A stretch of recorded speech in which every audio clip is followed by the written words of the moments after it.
अगर जिंदगी के किसी मोड़ पे आप धक्के खा के नीचे गिर जाओ असफलता के कारण से, तो क्या आपके अंदर फिर से वो मादा, वो दम, वो शक्ति है उठने की?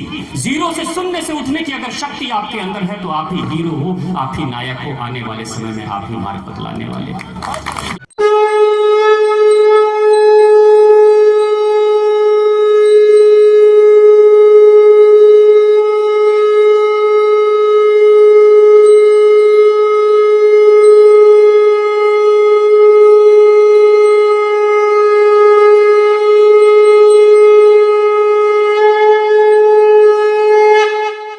ओम श्री कालिके शुभदेवी सूर्यकूट निवासने रक्षमार्त महामाय विश्वरूपे नमस्तुते। मुझे वो पल याद आ रहा है कि एक समय एक बालक था भारत में, जब वो स्कूल अपने पाठशाला में पढ़ने जाता था। पढ़ाई करने के दौरान अगर उसको प्यास लगती थी तो कक्षा में जो घड़ा रखा रहता था, इच्छा होती थी जाकर उससे पानी पी ले, लेकिन स्कूल के लोगों की तरफ से ये मनाही थी। वो बच्चा पानी नहीं पी सकता था, उस घड़े को छू नहीं सकता था, क्योंकि समाज उसे अछूत कहता था। एक बच्चे के गले के प्यास को बुझाने के लिए ये अनुमति नहीं थी कि वो घड़ा छू दे, लेकिन वही बच्चा एक समय ऐसा बना कि भारत में धार्मिक ग्रंथों के अलावा अगर सबसे ज्यादा महत्वपूर्ण, किसी देश को चलाने के लिए महत्वपूर्ण कोई पुस्तक होती है, वो भारत या देश की संविधान होती है। उस संविधान की अध्यक्षता सभा का सम्मान प्राप्त करने वाला वही बालक बना भीमराव अम्बेडकर। याद रखिएगा, सम्मान मांगने से नहीं मिलता, ये खैरात में नहीं मिलता।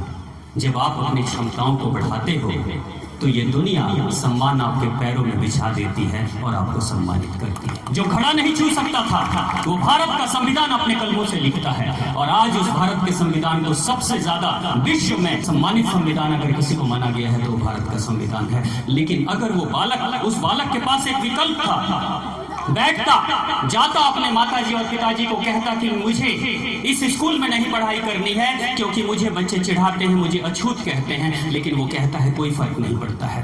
विकल्प एक है, बैठ के रोते रहूं, जिंदगी भर कोसते रहूं कि इस जाति में क्यों पैदा हुआ, ऐसे माता पिता के घर में क्यों पैदा हुआ, ऐसे कुल खानदान में क्यों पैदा हुआ। वो कोसना बंद करता है, वो कहता है कोई बात नहीं, एक दिन ये खुद ये समाज आएगा और मुझे सम्मानित करेगा।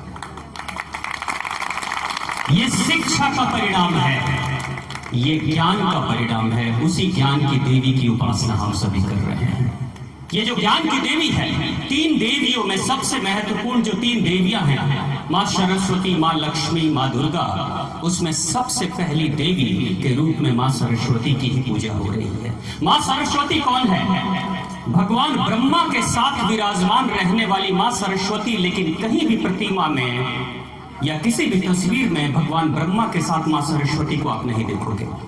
भगवान विष्णु के साथ मां लक्ष्मी दिखाई देती हैं, भगवान शिव शंभू के साथ मां पार्वती, भगवान मां दुर्गा दिखाई देती हैं, लेकिन भगवान ब्रह्मा के साथ मां सरस्वती कहीं नहीं दिखाई देती है। कारण सिर्फ एक है, ज्ञान को कैसे दिखाओगे? ज्ञान तो गुप्त रहता है, ज्ञान गुप्त रहता है। लेकिन प्रतीक के रूप में भगवान ब्रह्मा के चार सर हैं। हम एक सर को संभाल नहीं पाते हैं, एक सर के टेंशन को वो चार सर को संभाल रहे हैं मां सरस्वती की कृपा से। ये उनकी महिमा है। लेकिन याद रखिएगा, सबसे पहली पूजा अगर किसी की हो रही है तो मां सरस्वती की हो रही है। मां सरस्वती आपकी बुद्धि का विकास कर देती है, ज्ञान का विकास कर देती है। जब ज्ञान मिलता है आपको, एसडीएम साहब ने बताया कि झोपड़ी जैसा घर था मेरा। आज इस जिले के बड़े बड़े जो सरकारी महल हैं उनमें इनका आवास मिला होगा। इस समय झोपड़ी से निकलकर महलों पे पहुंचे। ये ज्ञान का प्रभाव है। इस ज्ञान के कारण से ऐसा हुआ कि झोपड़ी बनाने और महल बनाने की फिराक में नहीं लगे रहे, बस अपनी क्षमताएं बढ़ाते रहे। महल तो इनके पैरों के तले आते रहे हमेशा। ये ज्ञान का प्रभाव होता है। याद रखिएगा हमेशा, जब ज्ञान रूपी मां सरस्वती को अगर आप अपने अंदर धारण करते हो तो मां लक्ष्मी तो पैरों को दबाती है सेवा के रूप में, भगवान विष्णु बन जाते हो फिर आप। भगवान विष्णु की तरह वो सेवा करती है पैरों में। लेकिन जो तीसरी देवी जो सबसे ज्यादा महत्वपूर्ण है माँ दुर्गा, वो क्या कहती है? मैं प्रेम की देवी हूँ। भगवान शिव शंभु से प्रेम करती है। प्रेम के खातिर वो राजमहल को छोड़ती है, लेकिन शमशान के भूमि को धारण कर लेती है। वो बर्फीले आच्छादित पहाड़ों में रहने वाले शिव शंभु को धारण कर लेती है। मृत्यु के देवता को धारण कर लेती है। प्रेम की शक्ति का प्रतीक है। माँ क्या कहती है? माँ सिर्फ ये कह रही है, जितनी पढ़ाई करनी है कर लो, जितना बुद्धि का विकास करना है कर लो, जितना भी ज्यादा धन दौलत अर्जित करना है सब कर लो, खूब जमकर कमाओ, ठाठ की जिंदगी जियो। लेकिन याद रखना, माँ दुर्गा, माँ भगवती, माँ पार्वती के प्रेम को याद रखना, हृदय को जरूर विकसित कर लेना।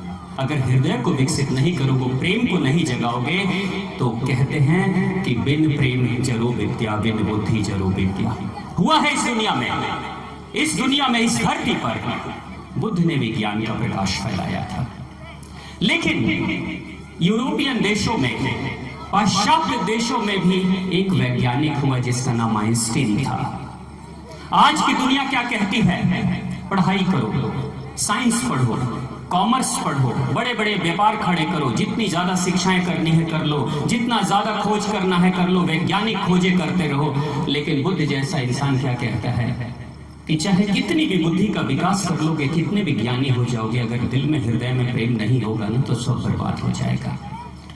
आइंस्टीन काम करता है अणु और परमाणु की शक्ति पर, ढूंढता है वो शक्तियों को। साथ में बुद्ध ने भी अणु और परमाणु की शक्तियों को उन्होंने ढूंढा था मन के स्तर पर, और लोगों को बताया था तुम्हारे जीवन के कष्ट का कारण तुम्हारा मन है, और मन के अंदर दौड़ने वाले अणु और परमाणु है। बुद्ध की शिक्षा भी जाती है जापान में, लेकिन उसी आइंस्टीन की शिक्षा जब हिटलर का तानाशाही जब बढ़ा था, तो आइंस्टीन निकलता है अपने देश से और अमेरिका चला जाता है। और अमेरिका के राष्ट्रपति ट्रूमैन जब उससे कहता है कि तुम्हारे पास अणु और परमाणुओं की शक्ति का फॉर्मूला है, मुझे दे दो, मैं इस देश के कल्याण के लिए कार्य करूंगा। आइंस्टीन दे देता है उस फॉर्मूले को, और ट्रूमैन एटम बॉम्ब बनवाता है और ले जाकर जापान पे गिराता है। 1 सेकंड में 1,10,000 लोग जल के भस्म हो गए थे। आज भी वहां के बच्चे अपाहिज पैदा होते हैं।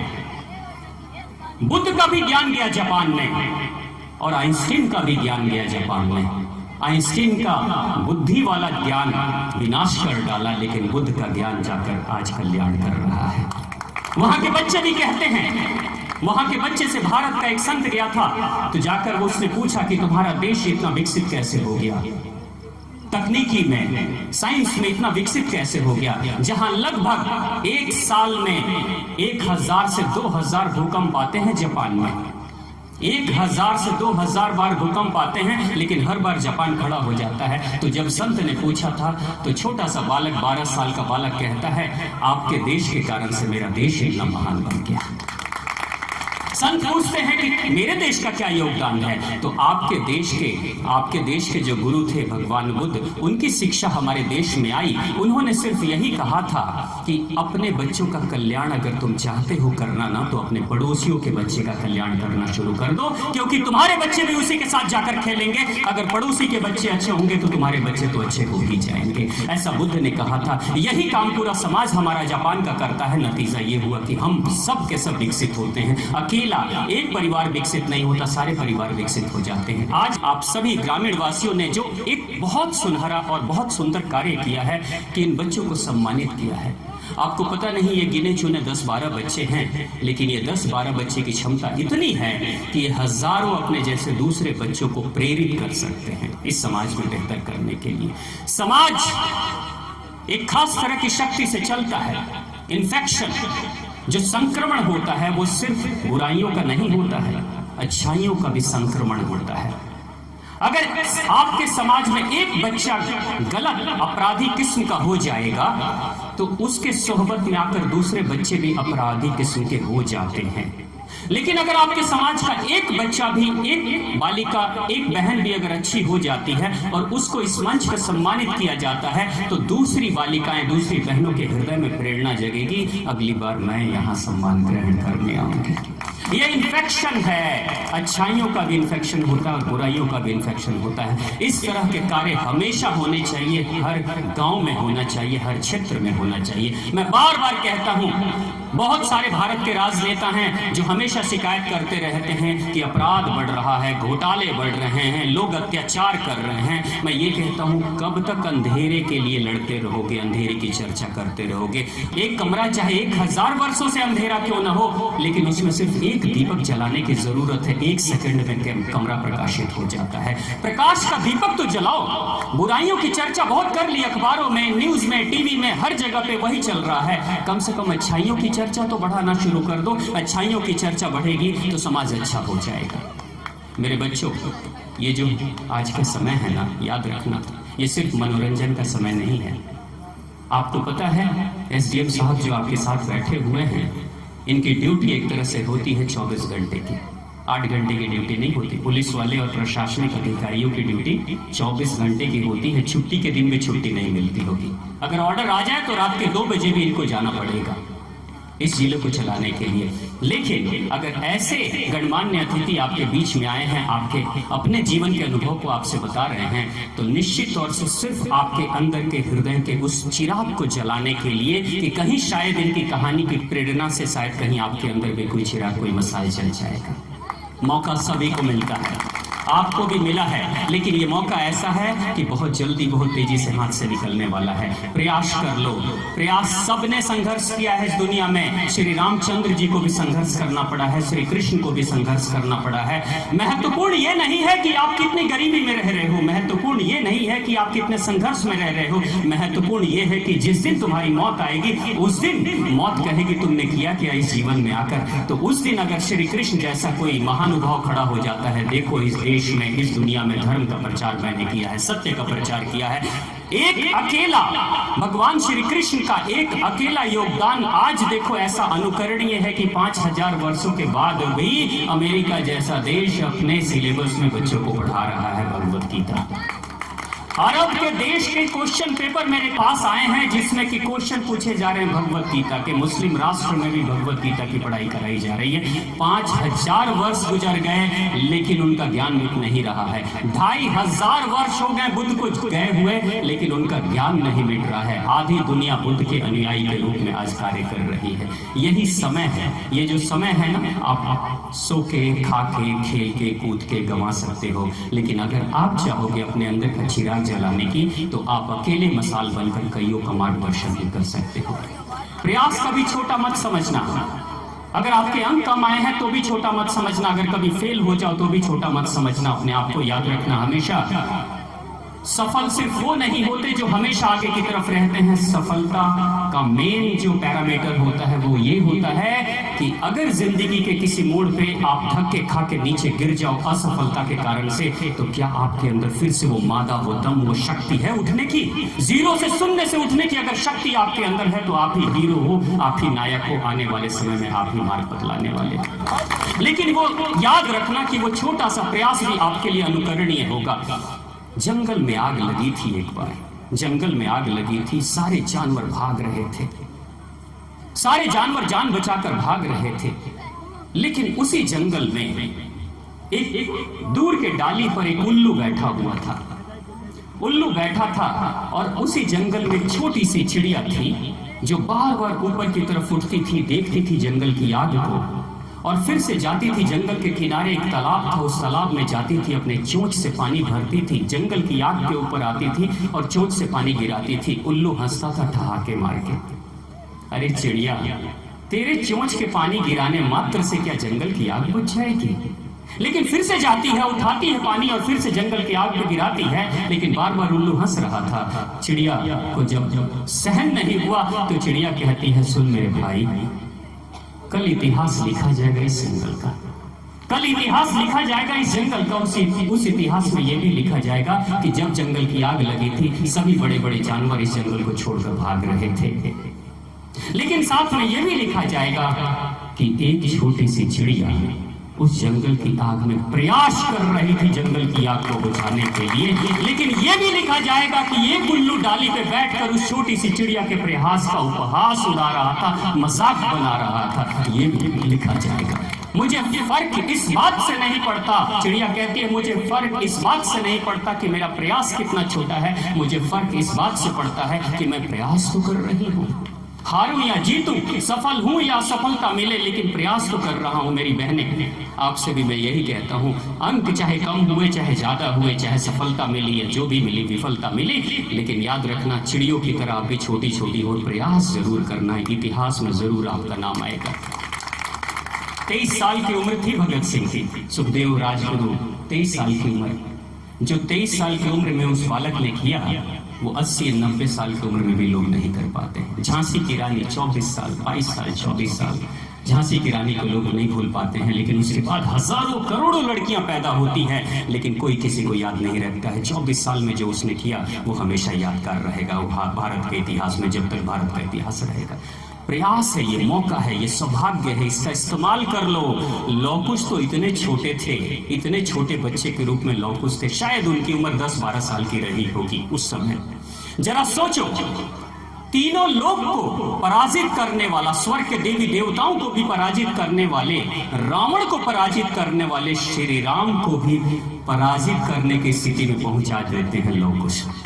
जो इस धरती के सबसे बड़े अत्याचारी को पराजित कर रहे हैं, उसको लौकुश जैसे 10-12 साल के बच्चे पराजित कर रहे हैं। जिस हनुमान जी के सामने पहाड़ भी छोटे पड़ जाते थे, सागर भी छोटे पड़ जाते थे, उस हनुमान जी को बंधक बना के रख दिया था लौकुश ने। ये प्रयास है उन बच्चों का। मत समझना कि आप बच्चे हो, मत समझना आप छोटे हो, मत समझना आप गरीब हो, मत समझना कि मेरे पास संसाधनों की कमी है। बस याद रखना हमेशा कि ये जो मौका मिला है, अंदर जो है सारी चीजें अंदर से निकलती हैं। अगर जिस दिन आप सोच लो कि मुझे अपने जीवन में कुछ परिवर्तन करना है, कुछ अच्छा करना है, तो उसी दिन से मां सरस्वती आपके अंदर से आएंगी। याद रखना, छोटा सा प्रयोग करके देख लेना। आज रात को अगर जाओगे या कल रात को जब सोने जाओगे, तो सोच के 5 मिनट तक सोच के बिस्तर पे ये सोचना कि मुझे सुबह के 4 बजे उठना है बिना किसी अलार्म के। ऐसा इरादा करके सो जाना। देखना 4 तो दूर की बात है, 3:30 बजे तुम्हें आकर कोई जगा देगा, कोई जगा देगा तुम्हें। तुम सोना चाहोगे तो तुम्हें यह दुनिया सुला देगी, लेकिन जगना चाहोगे तो यही दुनिया तुम्हें उठाएगी। भगवान साक्षात आएंगे तुम्हें उठाने के लिए, लेकिन तुम्हारे अंदर जगने का जज्बा अगर होगा तो निश्चित तौर से तुम जगोगे। अगर सोकर ये जिंदगी गुजार देना है तो आपके पास विकल्प उपलब्ध है। तो कुछ तो ऐसा काम करना ताकि सदियां याद रखेंगी आपको। धन्यवाद, बहुत प्रेम से आपने सुना। आप सभी के हृदय में बैठी हुई मां सरस्वती को मैं प्रणाम करता हूँ। जय माता दी। एक बार जोर से भारत माता की नारा लगाएंगे, प्रेम से बोलिए, भारत माता की, भारत माता की, भारत माता की। वंदे वंदे वंदे